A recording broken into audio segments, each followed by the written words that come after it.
Attention please. This is Mambo Mseto. Baada ya hii trend ya toa kutamba, ninyi ni wazazi.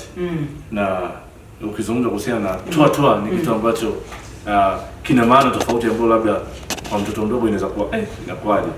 Nyumbani watoto wenu wali react namna gani? Swali nzuri sana. Ile siku ambayo hiyo video ilitokea, watoto walikuwa kwa nyumba. So tulikuwa tumeenda na baba yao mahali. Usually we go for dates, just short dates. Hata kama ni 10 minutes or 15. So tukarudi kwa nyumba. Tukawapata. So one day walikuja wakaniambia, "Mom, you are trending kwa Facebook." Nikamwambia, "Trending ni nini?" It didn't get me. Trending ni, "Mom, you're trending." Nikamwambia, "Trending on what?" "Mom, sijui ni wapi ulienda couples meet hizi unaendanga. Ukaambia watu tuatua. Ime-trend." Nikamwambia, "So, we are very happy. Mom, si tumekuwa tukikwambia ufungue YouTube channel. Hii maneno unaongeanga kwa watu unaiweka, watu wanaiona. Sasa wacha nikwambie, Mungu amekuanika." Those were my words from my daughter who is 9 years. Mom, si tutengeneza wimbo. Tuta trend. I tell you the children were up. But at that time I was in shock because what was coming in my mind at that time, I'm like, how can this information leak? And I spoke it in a couples meeting. And Facebook iko na watoto. So me, my concern was iko na watoto, watu wawaja olewa. Sasa hii ni nini? That's what was going on in my I was so concerned. Mpaka nikaketi chini kustuka. Not because of the message, but because of who is seeing it. Wow. Okay. And I spoke it in the right place, at the right time, with the right people. Sasa hii mambo ya Facebook, that's what was really, you know, ilifanya ni hapana. Then the father now came. When the dad entered in the house, he went direct to the bedroom. That's the way we do.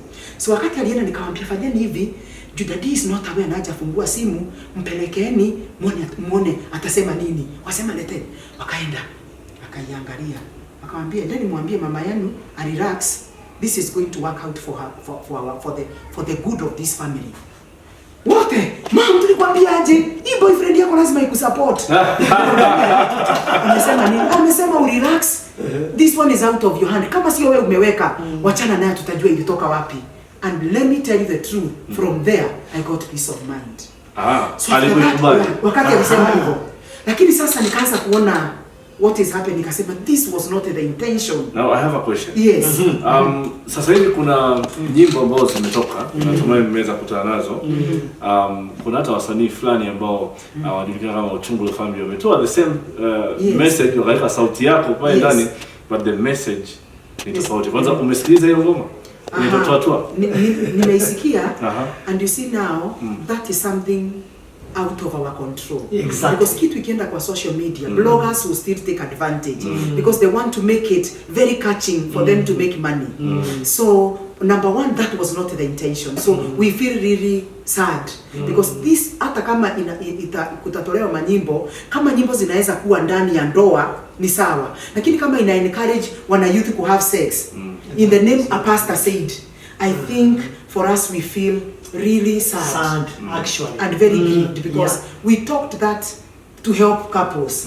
You get that? So, but now social media, it is above you. You can't control because some of these people, musicians, also want to make money with what is trending. So what we have agreed, just like a good leader, and this is something that pastor has taught me. When you are a leader, whether in the church, in the corporate, wherever you lead in your small shop, you must rise above negative criticism. Why? The purpose of negative criticism, it is to break your focus. So what you do, you assess yourself. What was my motive? What was my intention? Was it this? No. If it has been misinterpreted, then leave it. Leave it for God. You focus on what you wanted to do. And that's what we have agreed. We are going to focus still on what we have been doing, healing, ailing marriages. So we don't want to get really disrupted. We are so sorry for what has happened. I know there are people who are very angry because if this slogan never came out, probably the songs we have would never have come out. But let me tell you the truth, I also don't know where that word came from, tua tua. We even wondered how it must have been. It was a Holy Spirit word to call the sex, but that was what God wanted to use to take the attention of Kenya and the world. So to us, we want to, because we are ministers. But when you also look at yourself, you are a minister of God. Hakuna maneno tunaweza ongea for the sake of talking. We were communicating. How come this word came out? So to us, we are seeing it is like, allow me to give just a small example. Pastor has said, from when we started going out to reach out to couples, this is our 7th year. Okay? For this is our 7th year, and I want to relate it with the Bible. There was this wall called Jericho that was a real stumbling block to the children of Israel.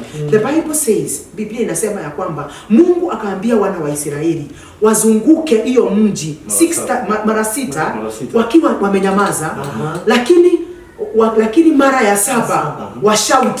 Hakuambia wa shout nini, kila mtu tu atoe tu shout.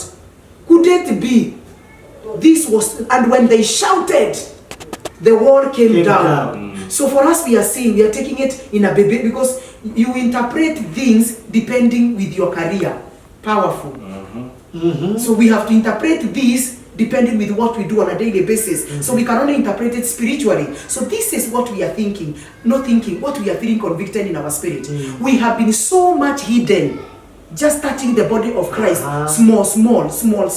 Now God has seen this is the 7th year to announce us, so that every wall can come down. So for us, we are seeing, and it's very prophetic, because it was the 11th month, November, the God of the 11th hour. So for us, it's very biblical than it looks worldly and physical. Wow. Kwa upande wako kuhusiana na jinsi ambavyo watu wamechukua statement ya mke wako, unaweza kuzungumzia. Kuna watu ambao wamechukua vizuri sana, imewatibu mpaka ndoa zimetibiwa, lakini kuna wale ambao wamechukua na twist message, na message ikaenda ambao si nzuri kwa jamii.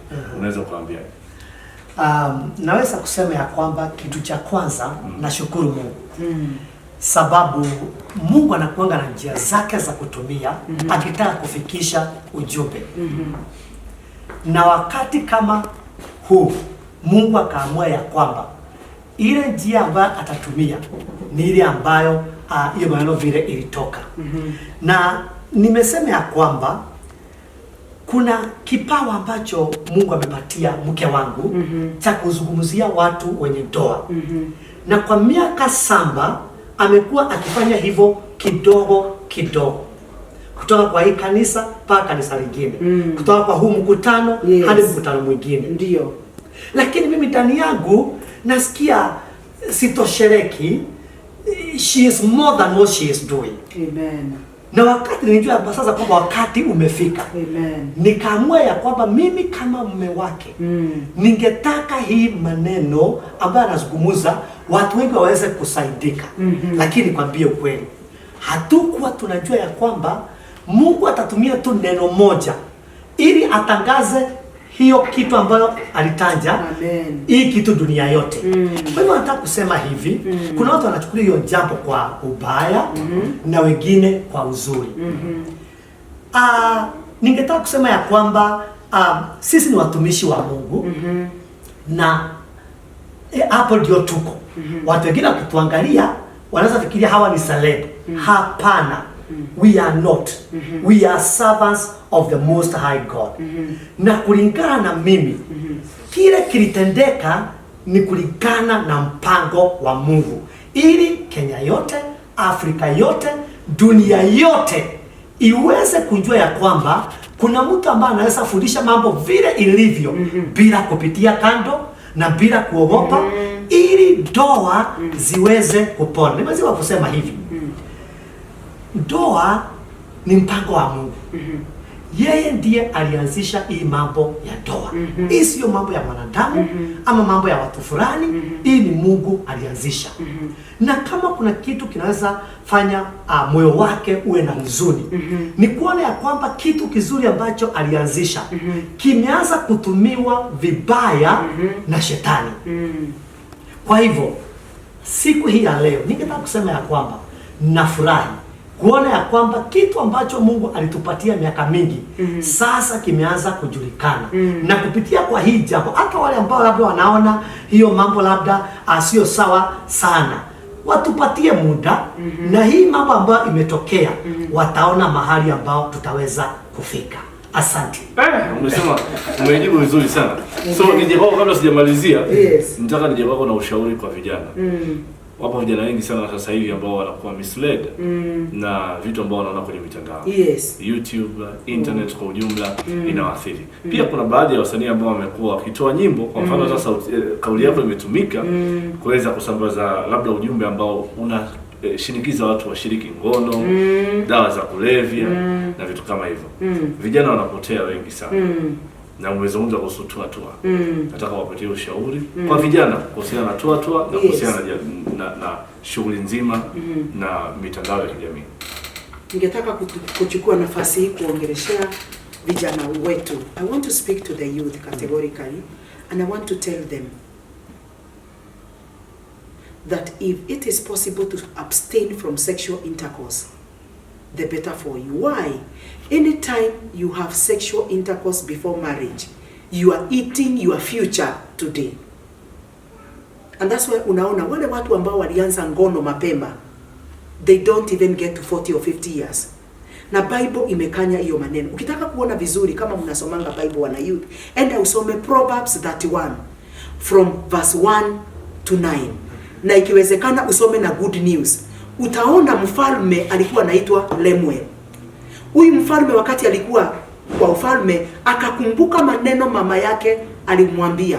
Na mimi nimekuja leo nikiwa kama mama yenu. Ningetaka kuambia hivi, kama kuna kitu inamaliza wana youth ni sex. Kwa sababu sex kama hauko kwa ndoa ni kama inakula ile nguvu yako ambayo unastahili kutumia wakati uko kwa ndoa. Na hii ndio jambo ningetaka kuambia wana youth. Anytime you have sex outside marriage, it is like driving a parastatal car that can never be yours. Can I repeat that? Anytime you are having sex outside marriage, it is like driving a government car that can never be yours. Kumaanisha nini? Unakula wakati mtu amesimamishwa, tuseme ulikuwa unafanyia kampuni fulani na ulikuwa na gari yao. Wakikusimamisha unarudisha nini? Gari.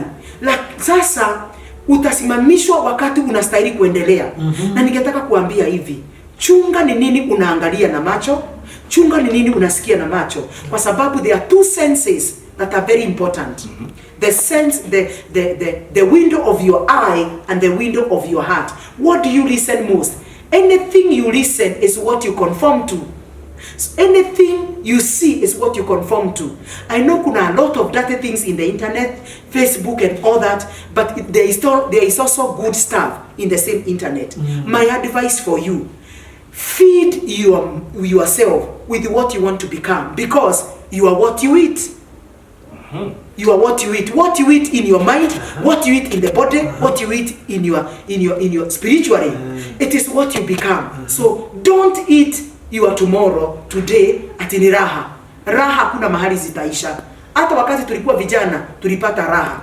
Tukachagua tutaenda disco. Hatutasikia nyimbo ambazo hazitupeleki mahali. So ningetaka kuongea na wana youth niwaambie, you have a choice, because you have only one life to live, and this life must be lived by you. You must use godly wisdom for you to make it, because the reason why I'm saying godly wisdom is because you belong to God. You don't belong to Satan. So get the right information that can make you a better man. Because when you start having sex outside marriage, number one, you are becoming irresponsible with your life.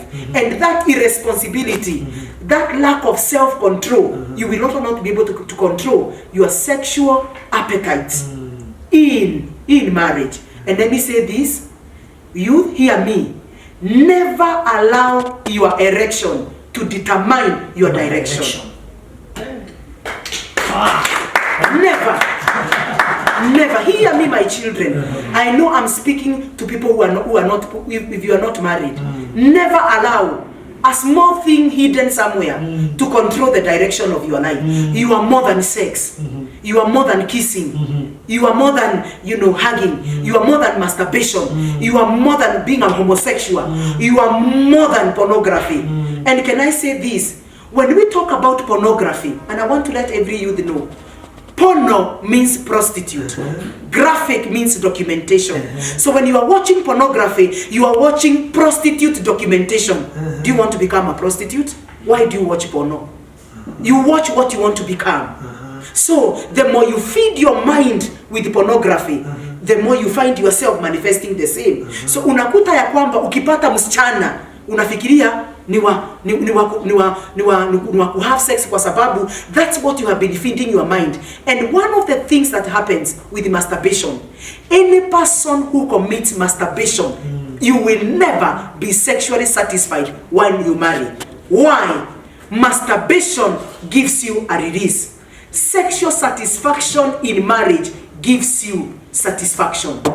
Sexual intercourse in marriage, you must remember the time, you must remember where you are. But in marriage context, when you do sexual intercourse, we even forget when did you last say her? Why? It is the only relationship that gives a man and a woman full satisfaction as God intended.